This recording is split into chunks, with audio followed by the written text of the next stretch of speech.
back everybody to another exciting edition of Transformers Reviews.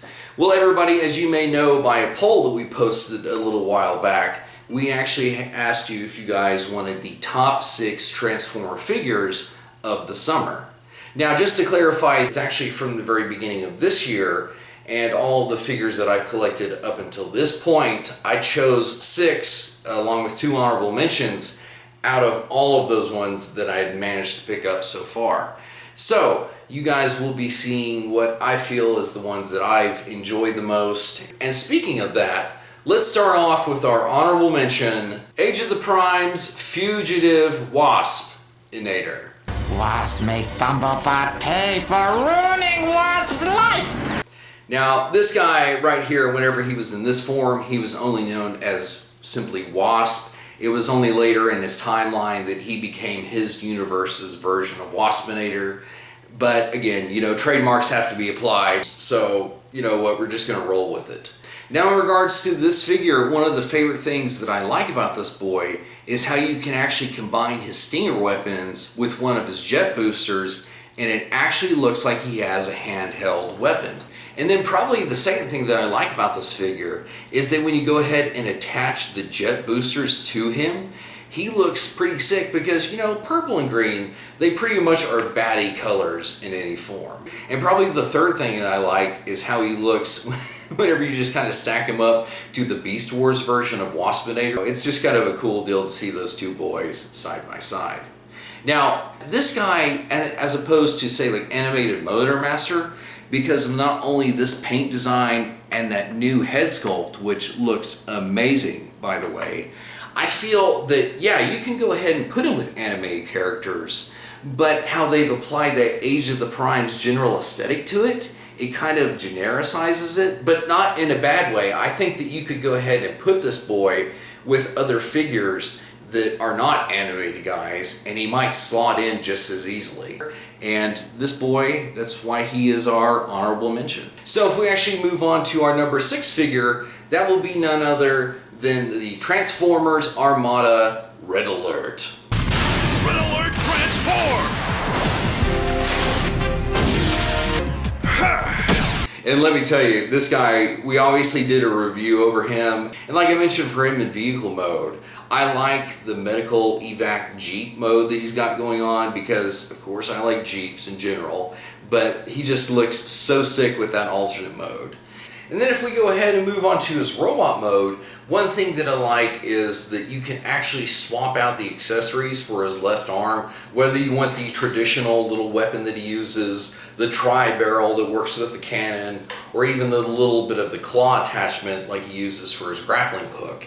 That's pretty cool. And then an added bonus that I kind of feel works a little bit better in vehicle mode, but I mean, as you can see, he can plug into him on robot mode, is the fact that this guy came with an old school Minicon port. So even if you have 2 of the new Minicons, or even if you just have the classic versions, he has a port that these boys can go ahead and plug into if you wanted to have that little kind of, well, I guess it is a play feature in general, but for me, I just thought it was kind of cool that you could do that. And I feel that until we get a updated long arm, this kind of Osprey Minicon, especially with his colors, works really well with this Red Alert. So that's the reason I have him on there. But that's beside the point. But definitely this Voyager boy is doing a lot for me, and that's why I felt he landed here at number 6 on our list.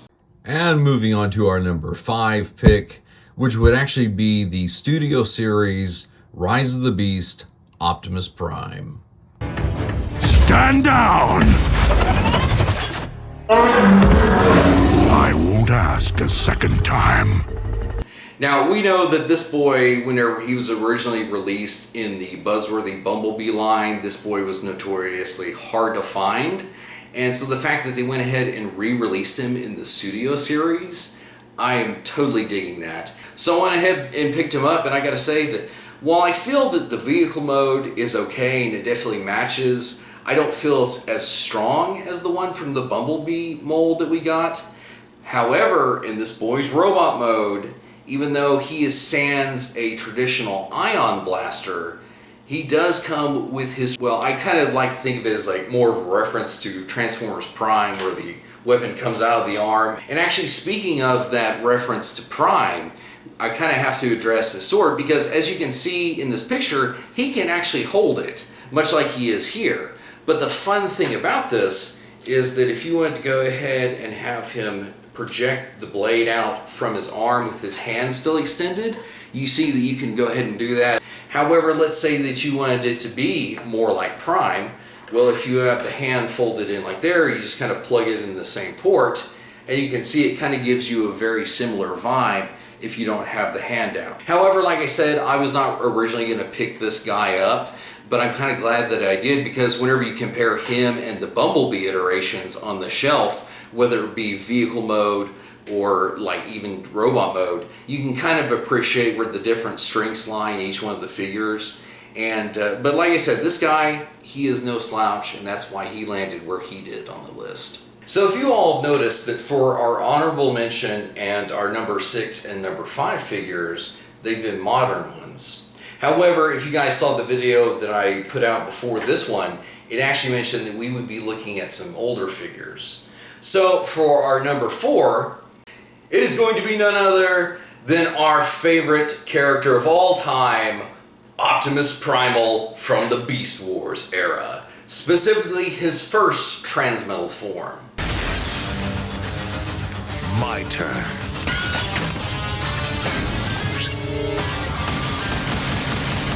And for anybody that has the Transmetal version of Optimus Primal, you may be noticing something that's a little bit different about this guy.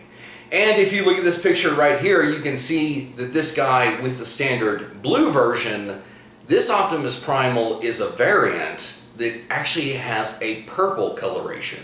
So it doesn't matter whether it's his beast mode or his hoverboard mode, it's a hoverboard, not a skateboard. I hate when people are like, oh, look at his skateboard mode. It's not a skateboard, it doesn't have wheels on it. It's a hoverboard. Terminology needs to be correct if you're reviewing Transformers. Please get it right. So his hoverboard mode, or his beast mode, it's really cool to see these guys with the different colorations. Now, once you go to robot mode, there's no differences. The guys are identical. So everybody, like I mentioned just a minute ago, he is my favorite Transformers character of all time. They really need to start paying this first Transmetal version of him some love as well. Because when you really line out all the characters we're missing from the show that need updated figures, there's more than you think, and this boy is one of them. So anyway, despite that, because this guy is a mold that I have some nostalgia for, and the fact that it's a variant, just makes him all the more cool. And it's just one of my favorites now. And even though he is number 4 on this list, please don't mistake the fact, because I actually really do dig this figure. However, we've moved into the top 3 figures of the list, and taking our bronze medal, it could be none other than... My name is Galvatron. It is the 2001 R.I.D. Megatron. Well, actually it's Galvatron, but you could understand why some people might be confused, because this guy is literally rocking the Generation 1 Megatron's white color schemes with the black hits, a little bit of the red accents. But come on, he's got a little bit of the Galvatron purple in his wings. And to be honest, guys, this Galvatron, I love how he is just decked out in gold trim around his head and in other areas, which, the Megatron was fabulous too, but this Galvatron, I'm finding myself liking figures that rock a white color scheme because of how crisp and clean they look. And this boy's whites are pretty well, they're not yellowed at all. And I am just digging this guy because this is my 3rd iteration of the mold. However, the Megatron from this series, and especially this Galvatron, look awesome. I love him in all his modes. Like, one of my favorites is his double-headed dragon mode, which, to be honest, it's basically just his robot mode kind of flipped around with, like, upside down with a few alterations and stuff. This boy gets away with a lot because it's his posability that allows him to reach those, like, I guess is it like 10 or 11 modes this guy has, which is really kind of crazy. But I'm just digging this boy. So I did want to go ahead and take this opportunity to correct something that I had mistakenly said in the Omega Prime review, but it does tie to Galvatron in the sense that in that video I said that Ultra Magnus doesn't use both of his barrels at the same time. Well, there is one scene towards the end of the series using both barrels where Ultra Magnus just tries to unload on Galvatron, but at this point Galvatron was supercharged from draining Fortress Maximus, so he just basically blasts Ultra Magnus way like he's not even an issue. And this boy's third strength lies in the fact that he looks pretty sick for photography. I actually had one where he's sitting on the Decepticon throne that normally Deathsaurus' big butt sits on, but this guy can actually totally rock it. Definitely, I think that Galvatron, he's got a lot going for him, and I'm really interested to see if they one day go ahead and update this guy, because I feel that he would be really deserving. So despite the fact that this guy has gold trim and he probably thinks he deserves the gold medal, he's taking home the bronze, and ain't nobody stealing that from him.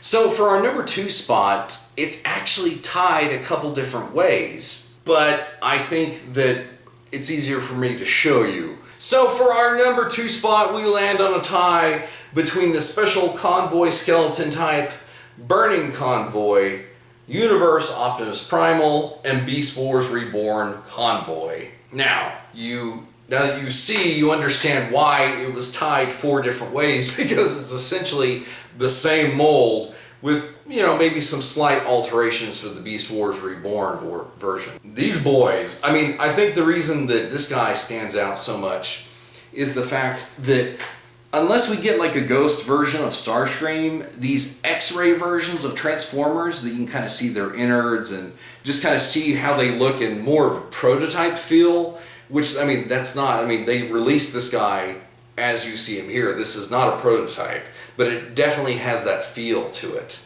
Now, this guy right here, if you guys have ever seen Beast Wars 2 movie, spoiler for a movie that's about 30 years old, Optimus Primal actually gets plucked from the Beast Wars timeline while he's in his Season 1 body. And whenever him and Lio Convoy basically join the energies of their Energon matrices, which in Japanese continuity, Primal had one, he gets like super powered, and they call him Burning Convoy because he's like burning or rather brimming with energy, and he turns this sort of red color. And so some of the details are really cool because if you can kind of see that they painted flames on him in different areas. And I mean, just not only that, but look at the head sculpt on that thing. In these colorations, that is really awesome. And see, all 4 of these boys retain all the functionality of the original 1996 iteration of this mold. So as you can kind of see with Skeleton Convoy over here, he's got the over-the-shoulder cannons. Fire Convoy is rocking the left arm blaster. Universe Optimus Primal has the mace. And then Reborn Convoy over here has both of the swords. And it's just so cool to see the different iterations. Now, if we look at Universe Optimus Primal, anybody that has watched this channel, and probably if you've watched more of our twin channel, I've talked a lot about Transformers Universe because that's one of my favorite eras of Transformers, not only story-wise, but also with a lot of the figures that were released. And don't get me wrong, I mean, this Optimus Primal is very garishly colored, but I mean, that's kind of, there is a story reason as to why he is all these whack colors. And so to see a version of Optimus that is also post-Beast Machines, like literally Primus resurrected him in his Season 1 body, and due to, you know, foul energon, or maybe it was the Unicronian virus, it altered his color scheme to what you see right here. And so yeah, just to have that iteration of him is really, really cool. Like I mentioned, favorite character. I mean, do you really doubt it? So one of the interesting things during the Universe era was when they decided that certain figures were going to be on the side of Primus that they nicknamed the Children of Primus, they would tampograph an Autobot symbol. Well, with Optimus, so they just kind of put it on his left arm like it's a giant Autobot tat, apparently. And it's a little niche feature that I like, but on him, it's something that you don't really notice until you just take time to look the figure over. And then this guy, They actually released him as I guess it was in 2006, which, as you can see, instead of being like a dark black color, it's got more of the cartoon accurate grays. And up until they released the Masterpiece, this was the most true to the show sculpt that they did on this mold. And I love the much improved head sculpt. You can see that the chest was actually remolded, because as we saw with these guys, it's vastly different. Like, for instance, if we just take his Universe version, you can see that they had more of a traditional Prime head, and kind of that chest has a lot of sunken areas in it, whereas you can kind of see the difference right here. So, and with the exception of maybe the skeleton type over here, these other three boys are all canon versions of Optimus. So because it is my list, and because it is all technically the same mold, that's why I felt justified in doing these guys all the number 2. So they're gonna have to split the silver medal like 4 different ways. Well, that's just prime. All right, so now that we've got that out of the way, before we actually move on to our number 1 figure, we're going to show you our only other honorable mention. With that honorable mention actually being the Thomas the Tank Engine Optimus Prime, and I so wish I was joking. The thing that I think everybody doesn't like about this is that we all recognize they were working within a deluxe price point budget, but it makes Optimus Prime look really, really short. But whenever you go ahead and compare him to the sketches that were released with the Hearts of Steel comic book, you can see that he was originally intended to have a tender in that comic book. Now I'm kind of hoping the third party will go ahead and give us a tender that we can attach to this Optimus Prime, because I think that would help a little bit hide how short this guy is. However, where this boy actually shines the most is in his robot mode, because if you transform him and make him look like he's transforming with his feet kind of skidding down the rails, that looks really cool. Or even if he's getting ready to step into action, I like how that looks also. However, I kind of feel like this Optimus Prime is joining the sub-collection that I am unintentionally gathering. He's just one of the boys. Like, yeah, just one of the boys, that's all it is. And so, like I said, you know, his size is probably the one thing that works against him the most, not only in vehicle mode. So he looks funky and out of place. Like I said, he'll just have to hang out with the rest of the boys. Alrighty everybody, well, we've actually reached the number 1 spot on our list. And that number 1 spot goes to none other than HasLab Blue Bolts. I'm just kidding. Of course you guys know it's not just Blue Bolts. Of course it's Omega Prime. You first, Megatron!